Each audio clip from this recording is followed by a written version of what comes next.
না তোর, আরে যার কেউ নাই তাই না টেনশন করে, যার টাকা নাই সে টাকা নিয়ে টেনশন করে, যার অভিভাবক নাই সে অভিভাবক নিয়ে টেনশন করে, যার মোবাইল নাই সে মোবাইল নিয়ে টেনশন করে। আরে আমি আল্লাহ তো আছি, তো আমি আল্লাহ তো আছি যিনি ইন্নাল্লাহ আলা কুল্লি শাইইন কাদির। আমি আল্লাহ রহমান তো আছি, আমি রহিম তো আছি, আমি গফফার তো আছি, আমি সত্তার তো আছি, সুবহানাল্লাহ। আমি গফফার তো আছি, আমি রাজ্জাক তো আছি। আরে আমি থাকতে তোর টেনশন কি? বান্দা বলে যে কথা তো ঠিক, যার নাই সে এনে টেনশন করে। আমার আল্লাহ যদি আমার থাকে, আমার তো টেনশন করার দরকার।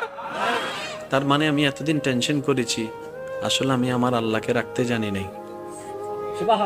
আমি আমার আল্লাহকে রাখতে জানি, আমি আমার আল্লাহকে ধরে রাখার মতো ধরে রাখতে জানি নাই, যার কারণে তো টেনশন আমাকে স্পর্শ করেছে। সেজন্য দেখবেন আল্লাহ ওয়ালা যারা হয়, মাথার উপর ছাদ নাই কিন্তু টেনশন ছাড়া মুখে